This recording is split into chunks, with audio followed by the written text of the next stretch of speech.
നമസ്കാരം. യുക്രൈനെ റഷ്യ ആക്രമിച്ചതോടെ ലോകത്തെ ശാക്തിക ചേരികളുടെ ക്രമം തന്നെ മാറുകയായിരുന്നു. റഷ്യക്കെതിരെ പലവിധത്തിലുള്ള ഉപരോധങ്ങൾ അമേരിക്ക ഏർപ്പെടുത്തിയെങ്കിലും അതൊന്നും പൂർണ്ണമായും വിജയിച്ചിട്ടില്ല.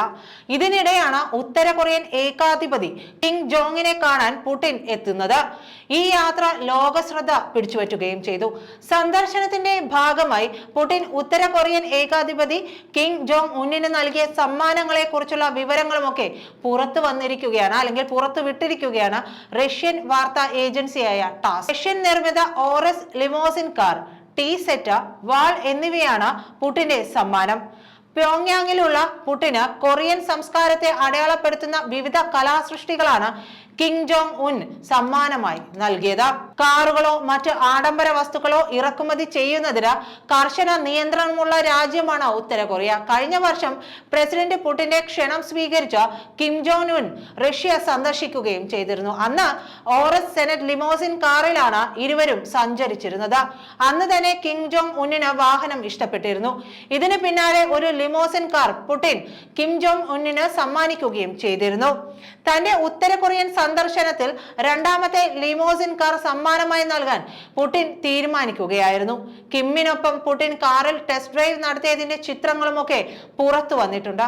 സോവിയറ്റ് കാലത്തെ ഓർമ്മിപ്പിക്കുന്ന റെസ്ട്രോ സ്റ്റൈൽ ലിമോസിനാണ് കിമ്മിന് സമ്മാനിച്ച ഓറസ് സെനറ്റ്. പുടിൻ ഉപയോഗിക്കുന്ന വാഹനങ്ങളിൽ ഒന്നാണ് ഈ ഓറസ് സെനറ്റ്. കിം വാഹനപ്രേമിയാണെന്നാണ് പുറത്തു വന്നിട്ടുള്ള റിപ്പോർട്ടുകൾ. ആഡംബര വിദേശ വാഹനങ്ങളുടെ വലിയ ശേഖരം കിമ്മിനുണ്ടെന്ന് പല മാധ്യമങ്ങളും റിപ്പോർട്ട് ചെയ്തിട്ടുണ്ട്.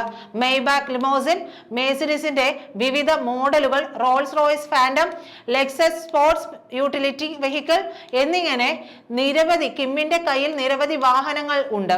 ഈ വർഷം സെന്റ് പീറ്റേഴ്സ്ബർഗിലെ പഴയ ടൊയോട്ട ഫാക്ടറിയിൽ റഷ്യ ഓറസ് ആഡംബര കാറുകളുടെ നിർമ്മാണം ആരംഭിച്ചതായി റഷ്യയിലെ ഉന്നത ഉദ്യോഗസ്ഥനെ ഉദ്ധരിച്ച് റിപ്പോർട്ട് ചെയ്യുന്നുണ്ട്.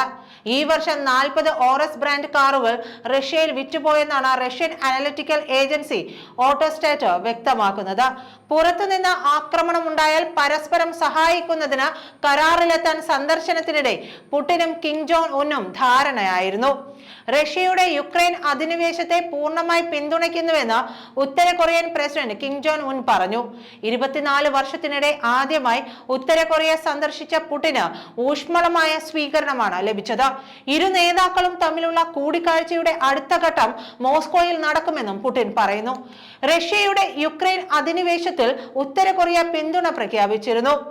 യുക്രൈനെതിരായ ആക്രമണത്തിൽ റഷ്യ ഉത്തര കൊറിയൻ ആയുധങ്ങൾ ഉപയോഗിച്ചതായി റിപ്പോർട്ടുണ്ട്. കഴിഞ്ഞ വർഷം മുതൽ 7000 കണ്ടെയ്നർ ആയുധങ്ങളും സൈനിക ഉപകരണങ്ങളും ഉത്തര കൊറിയ റഷ്യയിലേക്ക് അയച്ചിട്ടുണ്ട് എന്നാണ് ദക്ഷിണ കൊറിയൻ പ്രതിരോധ മന്ത്രി ഷിൻ മോൺ സിക് ആരോപിക്കുന്നത്. ഇതിന് പകരമായി ഭക്ഷണവും സാമ്പത്തിക സഹായവും ഉത്തര കൊറിയയ്ക്ക് ലഭിക്കുന്നുണ്ട്. മിസൈൽ നിർമ്മാണത്തിലും ചാര സാറ്റലൈറ്റുകളുടെ നിർമ്മാണത്തിലുമുള്ള സാങ്കേതിക വിദ്യാ സഹായമാണ് കിം പുടിനിൽ നിന്ന് പ്രതീക്ഷിക്കുന്നത്. പുടിന് ആയുധങ്ങളും കിമ്മിന് സാങ്കേതിക വിദ്യയും വേണ്ട സാഹചര്യത്തിലാണ് ഇരു നേതാക്കളും ഒന്നിച്ചതും. യുഎസിന് മുന്നറിയിപ്പ് നൽകാനായി റഷ്യ ഉത്തര കൊറിയയുമായുള്ള ബന്ധം ഉപയോഗിച്ചിരുന്നു. മറുവശത്ത് കനത്ത ഉപരോധം ഏർപ്പെടുത്തിയ ഉത്തര കൊറിയ മോസ്കോയിൽ നിന്ന് രാഷ്ട്രീയ പിന്തുണയും സാമ്പത്തിക പിന്തുണയും വ്യാപാരവുമാണ് തേടുന്നത്. UN സുരക്ഷാ കൗൺസിൽ പ്രമേയങ്ങളാൽ നിരോധിച്ച ഉത്തര കൊറിയയുടെ മിസൈൽ ആണവ പദ്ധതികൾക്ക് റഷ്യ സഹായം നൽകുമെന്ന് അമേരിക്കയും സഖ്യകക്ഷികളും ഭയപ്പെടുന്നത്. നന്ദി.